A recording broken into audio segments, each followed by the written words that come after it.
नमस्कार। आज हम बात कर रहे हैं 12 नवंबर 2025 की मुरली पर, जो मधुबन से है।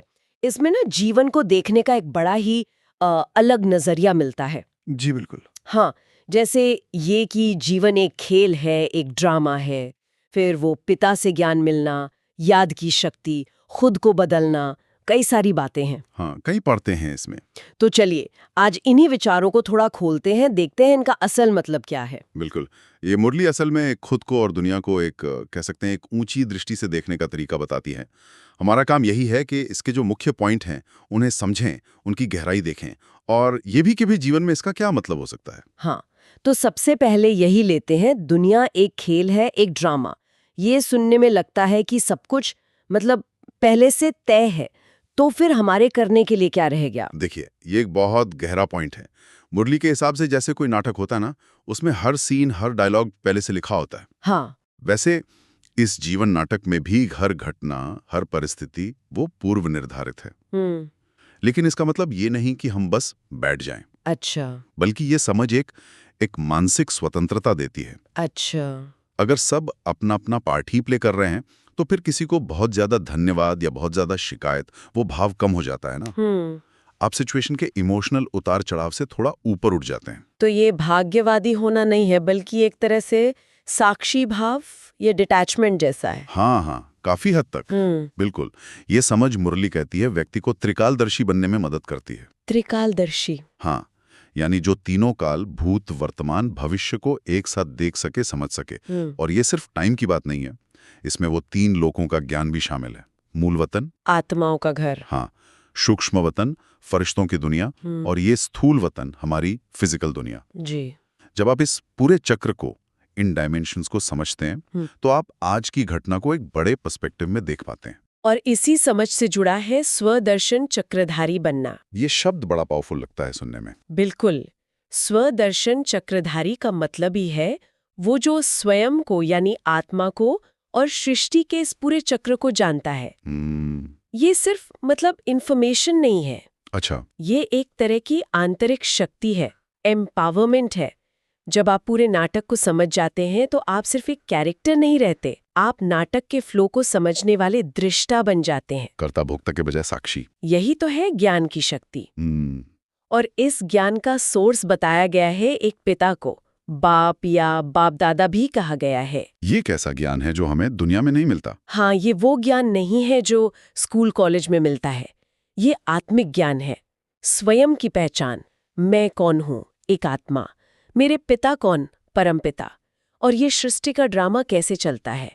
मुरली में इसे बेहद की हिस्ट्री ज्योग्राफी कहा है। बेहद की हिस्ट्री ज्योग्राफी, हाँ, मतलब लिमिटेड दुनिया के देशों के इतिहास भूगोल से कहीं आगे। ये आत्मा की पूरी यात्रा, 84 जन्मों की कहानी, दुनिया कैसे सतयुग से कलयुग तक बदलती है, इसका पूरा ज्ञान। ये आत्मा की असली कहानी है, उसकी अपनी बायोग्राफी। तो ये दुनिया की कहानी से ज्यादा आत्मा की अपनी कहानी है। और इसमें वो बात भी आती है कि आत्मा पहले अनाथ जैसी थी, फिर उसे धनी यानी मालिक मिला। हाँ, ये बहुत बहुत जरूरी पॉइंट है। मुरली कहती है कि देह अभिमान में, मतलब खुद को शरीर समझने के कारण, आत्माएं एक तरह से अनाथ या आर्फन जैसी हो जाती हैं, अपने असली पिता, असली घर को भूली हुई। जब उन्हें इस बेहद के पिता, बेहद के धनी का परिचय मिलता है, ज्ञान मिलता है, तो उन्हें अपने वो खोया हुआ आत्मिक अधिकार और बेहद का सुख, मतलब सच्ची शांति, सच्ची खुशी का रास्ता मिलता है। ये ज्ञान एक कनेक्शन बनाता है, एक अपनेपन का एहसास देता है। और ये सिर्फ सुनने या पढ़ने से नहीं होगा, इस पर मंथन करने पर भी जोर है, मतलब गहराई से सोचना। बिल्कुल, जैसे कोई स्टूडेंट किसी मुश्किल टॉपिक को समझने के लिए बार बार सोचता है, नोट्स बनाता है, उस पर विचार करता है, वैसे ही इस ज्ञान को बुद्धि में पक्का करने के लिए, इसके गहरे अर्थों को अपने जीवन से जोड़ने के लिए ज्ञान मंथन जरूरी है। अच्छा। ये ज्ञान को सिर्फ जानकारी से अनुभव में बदलता है। रोज की लाइफ में जो हो रहा है उसको इस ज्ञान की लाइट में देखना, यही है मंथन। मुरली में ज्ञान और योग में भी फर्क बताया गया है। ज्ञान तो हो गया समझना, फिर योग पर इतना जोर क्यों है? कहा है ज्ञान सोर्स ऑफ इनकम है, पर योग से बल मिलता है। इसका क्या मतलब है? हाँ, ये बहुत ही इंपॉर्टेंट डिस्टिंक्शन है। देखिए, ज्ञान बुद्धि को क्लियर करता है, रास्ता दिखाता है, समझ देता है, है ना? जी। लेकिन योग का मतलब है उस एक पिता की, परमात्मा की निरंतर याद। मुरली कहती है कि ज्ञान जरूरी है, लेकिन योग यानी याद उससे भी ज्यादा जरूरी है, क्योंकि वो शक्ति या बल का सोर्स है। अच्छा। योग से आती है। ये याद ही आत्मा को प्योर बनाने का, चार्ज करने का तरीका है। तो ये याद सिर्फ किसी के बारे में सोचना भर नहीं है, इसका कुछ असर होता है, जैसे वो विकर्मों का विनाश? हाँ हाँ, यही तो मुख्य बात है। मुरली के अनुसार आत्मा पर जन्म जन्म के कर्मों का बोझ है, खासकर नेगेटिव कर्म, जिन्हें विकर्म कहा गया है। ये योग यानी पिता की प्यार भरी याद एक आग की तरह काम करती है, जो इन विकर्मों को धीरे धीरे जलाकर खत्म यानी विनाश करती है। अच्छा। ज्ञान आपको बताता है कि बोझ है, योग उसे हटाने की ताकत देता है। इसीलिए कहा है कि योग से बल मिलता है, पवित्रता का बल, सहन शक्ति का बल, मुश्किलों को फेस करने का बल। इसमें नींद का भी एक उदाहरण है कि नींद में हम जैसे शरीर से अलग अशरीरी हो जाते हैं। क्या योग भी कुछ वैसा ही है? क्लियर करती है कि नींद में हम टेम्पररी देह भान से परे जाते हैं। उस समय कोई नया बुरा कर्म यानी विकर्म नहीं बनता, ये ठीक है। हाँ। लेकिन नींद में पुराने विकर्म नष्ट भी तो नहीं होते। नींद एक पैसिव स्टेट है, वो शरीर की थकान मिटाती है, जबकि योग एक एक्टिव कॉन्शियस एफर्ट है, जागते हुए अपनी इच्छा शक्ति से खुद को आत्मा समझना और पिता को याद करना। ये पुराने हिसाब किताब चुकता करने और नई रूहानी शक्ति जमा करने की प्रैक्टिस है। अच्छा, समझ गए। ये सिर्फ रेस्ट नहीं है, ये आत्मा की क्लीनिंग और चार्जिंग है। हाँ, ये एक एक्टिव प्रोसेस है। तो फिर इस ज्ञान और योग को जीवन में उतारने के लिए, जिसे मुरली में पुरुषार्थ कहा है, मतलब अपना एफर्ट, उसके लिए क्या प्रैक्टिकल स्टेप्स बताए गए हैं? मुरली बहुत प्रैक्टिकल गाइडेंस देती है। सबसे पहला और इम्पॉर्टेंट कदम है रोज की मुरली, यानी उस दिन के ज्ञान के पॉइंट्स को सुनना या पढ़ना। इसे मिस न करने पर बहुत जोर है। क्यों? क्योंकि इसमें रोज कुछ नया, कुछ गहरा, गोये गोये बातें होती हैं जो हमारी समझ को फ्रेश रखती हैं, आगे बढ़ने में मदद करती हैं। ये रोज का स्पिरिचुअल फूड है, कह सकते हैं। और अपनी प्रोग्रेस को ट्रैक करने की भी बात है, जैसे डायरी या चार्ट बनाना। हाँ, ये दूसरा बहुत जरूरी कदम है। अपनी याद की यात्रा का चार्ट या डायरी रखने को कहा गया है। मतलब रोज खुद को चेक करना, कितना टाइम मैं आत्मिक स्थिति में रहा, कितना टाइम बाबा की याद में बिताया, याद कितनी नेचुरल और पावरफुल थी। ये सेल्फ ऑब्जर्वेशन का एक तरीका है। इससे पता चलता है कि कहाँ और मेहनत करनी है, कहाँ इंप्रूवमेंट हो रहा है।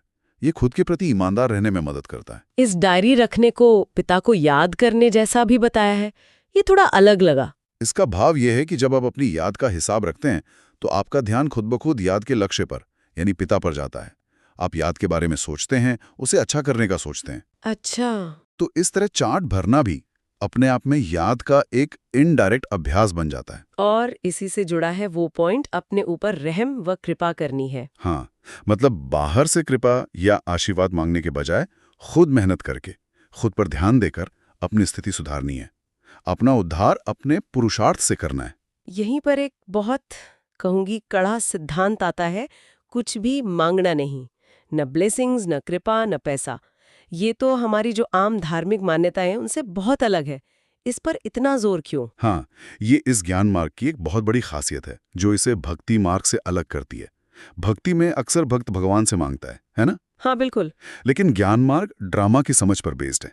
अगर हर चीज ड्रामा अनुसार हो रही है और हर आत्मा को उसके कर्म और पाठ अनुसार मिल रहा है, तो फिर मांगने की जरूरत ही नहीं रहती। अच्छा। मुरली कहती है कि जिन्हें मदद करनी होगी या जो साधन मिलने होंगे, वो ड्रामा अनुसार अपने आप मिलेंगे।